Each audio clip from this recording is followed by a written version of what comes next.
Suppose we have a plane.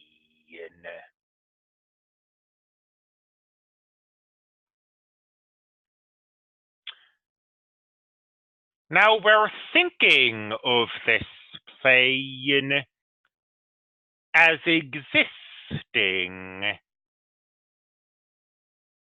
in R3. So not every vector is in the plane. There are some vectors in R3 that the plane misses. Say that you have a basis for this plane. For example, here are two vectors sitting in the plane. They're a basis for the plane because they're linearly independent and there are two of them. They are not clearly an orthogonal basis of the plane. This is not a 90-degree angle. Well, now let's take one of these vectors and project it orthogonally onto the other. And let's look at that vector there and that vector there. These two vectors are still a basis of the plane. The plane is R2, it's two-dimensional. These are two linearly independent vectors, ergo, they're a basis. And what's more, they're an orthogonal basis. So by doing a projection, we went from a non-orthogonal basis to an orthogonal basis. And that's the basis, if you'll forgive the kind of pun, of what's called the Gram-Schmidt process. So the Gram-Schmidt process takes a collection of vectors, some non-orthogonal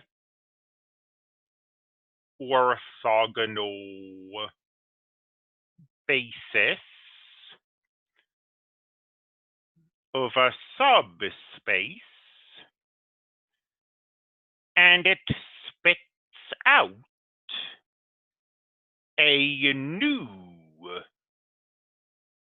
collection of vectors that's an orthogonal basis of the subspace. And the Gram-Schmidt process is founded on orthogonal projection. So we're just going to state the process without a lot of commentary. V1 will be x1. So we'll leave the first vector alone. For V2, we're going to take the orthogonal component of the projection.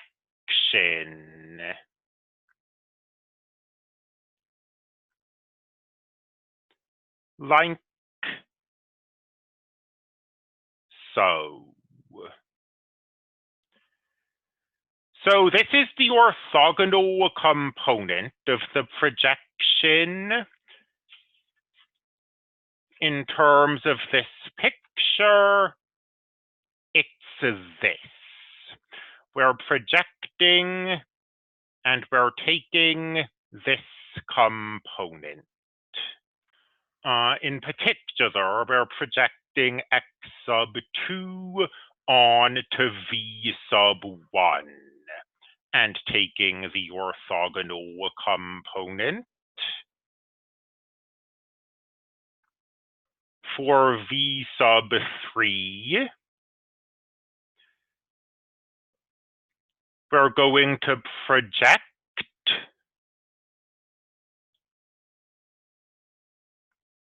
x sub 3 onto, gonna need some space here. We're going to project x sub 3 onto the span of v1 and v2. And then we'll take the orthogonal component via subtraction.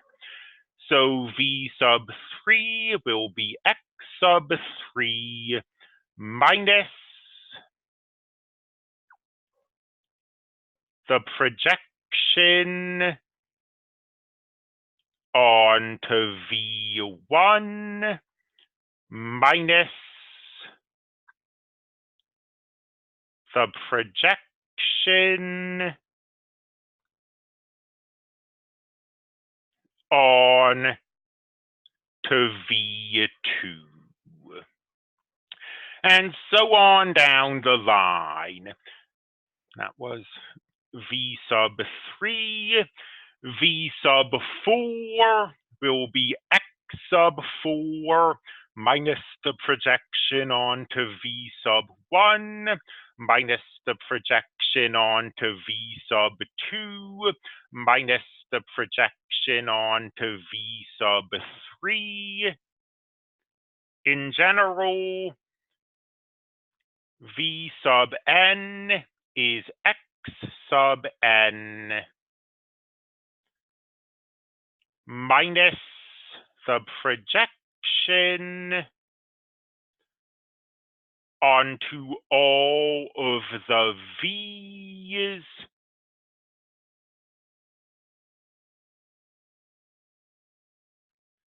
that have come before.